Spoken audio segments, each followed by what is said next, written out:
So, Anthony, one of the scriptures that we base everything that we do on when it comes to teaching and empowering students to live the dream is Luke 18:27, that says, "What's impossible for man is possible with God." And when I look at your family, when I look at your amazing lineage of people who just, I would say, are world changers, who totally defy odds and just do amazing things for God, we see so much of that scripture being, I would say, lived out. And when you look at your life and when you look at all that God's doing and done with you, how would you say you came into knowing for yourself personally that God had a plan for your life and that really was limitless for you? I feel like when that happened for me personally was probably when I was in college, because I was far away from my family and in scenarios that I was just kind of like, well, I guess I'll try this. And I feel like the bottom line is that's when I started to be in situations that were outside of what I was capable of on my own. You know what I mean? So I had to rely on the Lord. My dad always talks about, a high jumper can only get so high, but a pole vaulter can get a whole different height because they're actually using a tool. They're actually relying on something to get them higher. And I feel like I got to a point where the bar was being set so high that I had to rely on God for that. And a pole vaulter doesn't just grab the pole, and they have to run, and they have to put it in place, and they have to do stuff, but then they rely on something outside of them, the strength of something outside of them to get them higher. And that's when I felt like 18 is when I felt like I had to start to rely on the Lord to get me to other levels. And then as I continued to rely on him, I realized, I can go higher, I can go higher, I can go higher. And it's not in my power. I do have to do what I can, but I believe that that's the moment in my life where I started to do what I can, and then God was really doing what I couldn't on the heels of me doing what I can. When you say that, Bart, Anthony, are you talking about your family, like there was just such a awesome precedent in your family, or are you just talking about your personal, when you say that bar? My personal life, my personal, the world around me was not familiar with, and instead of, I actually did go home for a minute, but I had a choice to make. Are you going to run from this? Are you going to run from this being changed? Are you going to run from this change? Are you going to run from how different this moment is for you? Or are you going to push into it? And when I pushed into it, that's when I was like, well, the bar's been raised for not just my family, it's just my life right now is way different than I thought. When you step outside your comfort zone, to me, in general, that's just what it's going to feel like. So let's talk about that for a minute. When you were in college, did you know then, okay, I want, like you said, 18-year-old, did the plan of God start being downloaded to you that music was what God had for you? Did you go into college already having it in your heart that there's something that I'm gifted in, something that I want to do? Or did that just start being developed as you were walking your journey? And as you said, that bar started shifting for you. It started to be developed because I didn't love it at first. I wanted to do something totally different. So I had people around me at that point saying, yo, you can do this. If you want to do this, you can do this. And I just didn't take it that much to heart. I don't know why. I didn't take it that much to heart. But yes, it started to develop then. My feelings followed my feet because I didn't love it at first. Wow, that's so cool. And then I started to love it. Now I'm going to take you back a minute because memory for me, my first year at Liberty University, I'm sitting in a convocation, I believe is what we called it, and I hear this angel voice say, I was dreaming about heaven. And it was you singing, and the tears started rolling from my eyes because I remember even then, you had a gift of just taking people to another place. And I remember saying, who is this guy singing? I remember calling my sister like, who is this guy? When you started to walk into that, did it start to catch on to you that, God, there's some, I like you said, your feelings followed your feet. But I also feel when you start to do the thing that you're born to do, something begins to quicken in you. And something begins to click that I feel different when I'm doing what I'm called to do versus when I'm just doing what I could do, if that makes sense. So when you say like your feelings followed your feet, when you were beginning to use your gift more and seeing the impact it had on people, did you start to get it that there's something about this that's even beyond me that I really need to lean into? Sure. Yeah, absolutely. I mean, that's the bottom line. When I started to do it and it started to click and people started responding, I was like, this ain't got nothing to do. I mean, it has to do with me working hard on making sure that I'm doing well with my craft and being responsible with it. But then beyond that, I'm like, this is so interesting to me because I never viewed myself as a singer like that. But people are responding, and the Lord's moving in their life. And so I'm just going to take responsibility for the position he's placed me in. There are a lot of times when we're in positions we didn't necessarily ask to be in. We worked, you work hard, but then it turns into something that you didn't necessarily ask for. And at that point, you have to decide, am I going to be responsible with this, or am I going to kind of just not really steward it the way it's supposed to be? But I have a work ethic that wouldn't allow me to just be like, see how this goes, Yeah, and I want to talk about that also because, oftentimes we talk about doing what God called us to do, but there also is a responsibility that each person has to study to show ourselves approved, to do the work it takes to really own a craft and really become, like your dad, take him for instance, like he's an amazing scholar, I would say, and an awesome preacher, teacher of the word, but I know that countless hours he must put into studying to show himself approved. And when I look at you, we all see you blowing it up and being amazing, but I can only imagine the amount of work you put into not just being someone that's anointed, but also being someone that, like you said, has a tool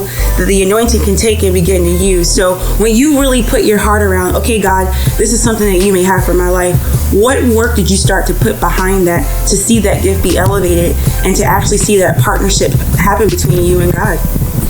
There's so many different things that you do. For me personally, it was making sure that I learned how to communicate from stage, and I wasn't just a technician. So I'd work on the technique of singing, but then also work on being in tune with an audience and what's moving their heart right now. It's not going to always be notes that moves their heart. It's do you resonate with the message that you're singing? Like, is that like a part of you? Do you know what I mean? It's not just, I think at first when singing started for me, it was about being a technician, and that's not it. When you're doing this kind of music, we do any kind of music, but especially worship, you cannot just be a technician. Right. So that for me was a huge, one of the things that I just started to go, okay, I got to work on this. I got to make sure I'm being responsible to inspiration, the way God has uniquely made me.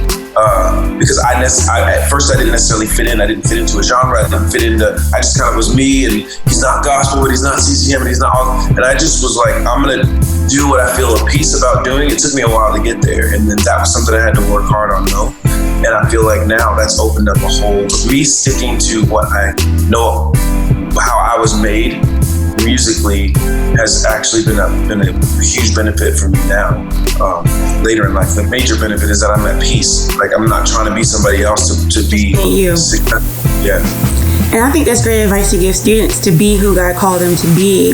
I think one of the things that I'm seeing is that you're talking about you with obedience came confidence, and with obedience came ownership. And I think that's a good, when we talk about Jeremiah 29:11, that God has a plan for every life, and it's a good one. I think part of that talks about just trusting God, that when God shows you that there's something you're called to do, even when you don't have all the pieces, he's got it together. When you really started to see that this was God's purpose for your life, that you be a minister in song and minister to people in that way, when did the vision begin to expand? And that's when I like to say that the dream that God has for you get downloaded in your heart, so you could start to see your own self, what God could be doing. I think the vision started to expand when I started to take risks. Ooh, that's good, Anthony. What did that look like for you? When you say risk, what did that look like? It looked like leaving college and auditioning for this group that I thought was a super group. The audio I heard of these singers, I was like, can I do that? But instead of the can I do that question made me go and try to do it. I think that's what it is. And there have been moments where later in life where I've tried things, I took a risk and I gotta know. But the only way you expand is when you take a risk. Period. I don't know any scenario where you can grow and into a calling, into a business, whatever, without taking risks. So I think that's what it is. And as you take risks and God proves himself faithful, I mean faithful even when you get a no and you're like, oh, that wasn't too bad. Like, that's God's faithfulness even in a no. It makes you have more, just you're not as fearful. Right. You're not as fearful. So that's really what it is. Is risk taking something that you had to learn? Does that come naturally for you? Is that something you really had to learn how to say, God, I'm just walking on faith? Because some people have a personality where they're just, I can do this, Was that something you had to learn, or was that something that came innately for you? I think it's something that I had, that both. It came innately, but you still have to learn how to do it. Calculate it and make sure that you're being responsible for yourself. And you have to learn, there's an art to risk taking. I got you. So it's innate in me to do it, but then there's an art to it also. All right. When people see you, and I'm sure that you've had this said to you many times, when people see you and your family, they may think that success is just like eating breakfast for you and it's easy, but as you've talked about, you really had to work to get to be who you are, and really God defined that for you. What are some of the obstacles that you had to overcome to be where you are, to do what you're doing?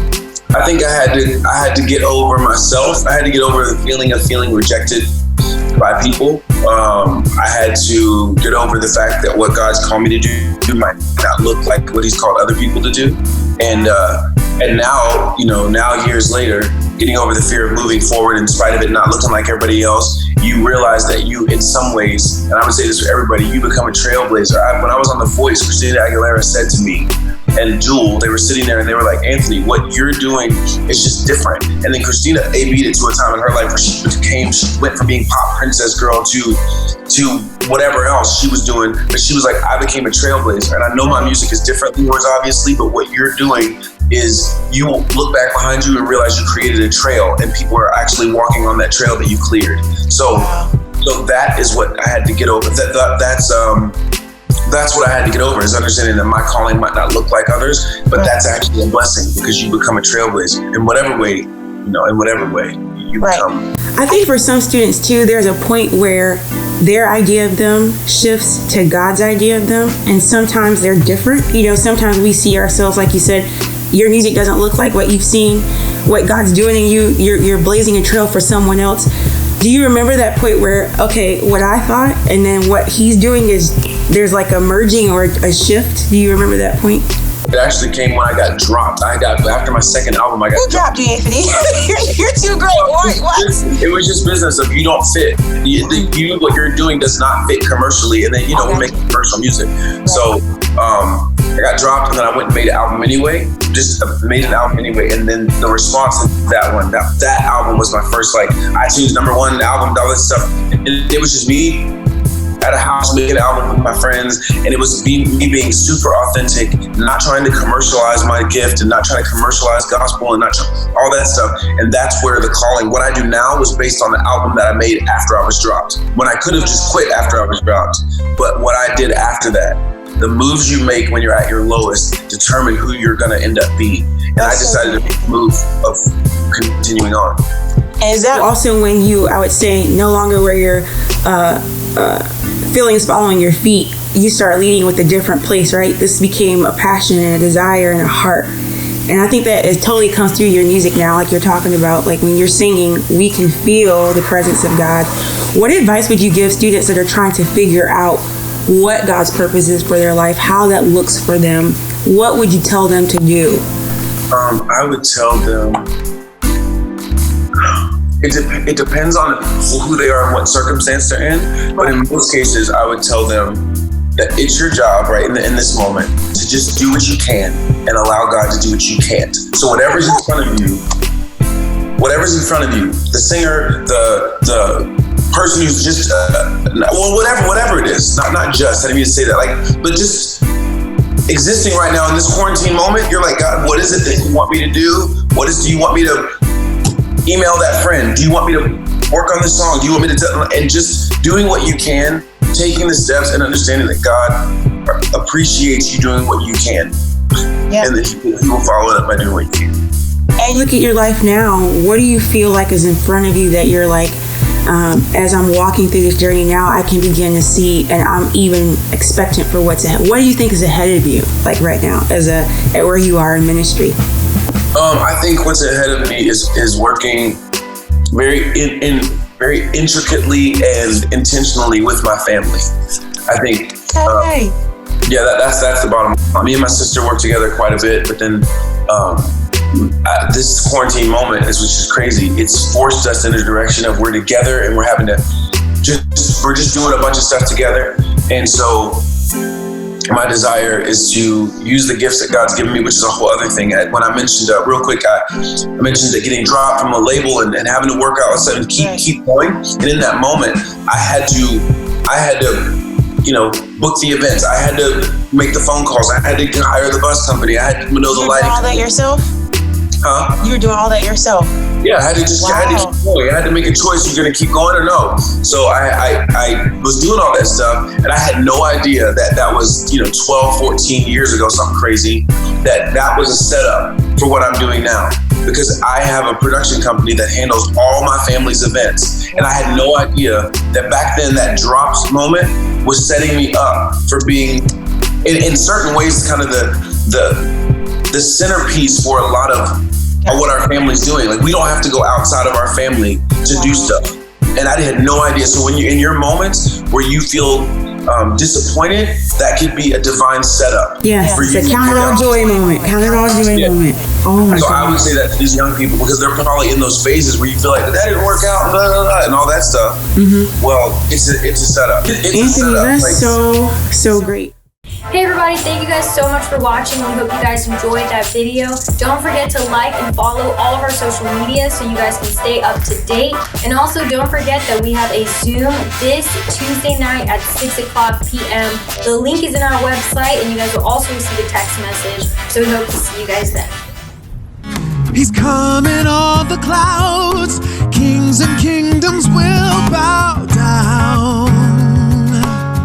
Oh, every chain will break as broken hearts declare his praise.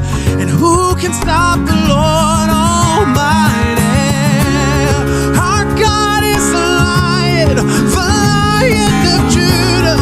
He's roaring with power and fighting our battles, and every knee will bow before him. Our God is the Lamb that was slain for the sins of the world. His blood breaks the chains, and every knee will bow before the Lion and the Lamb. Every knee will bow before him. We bow.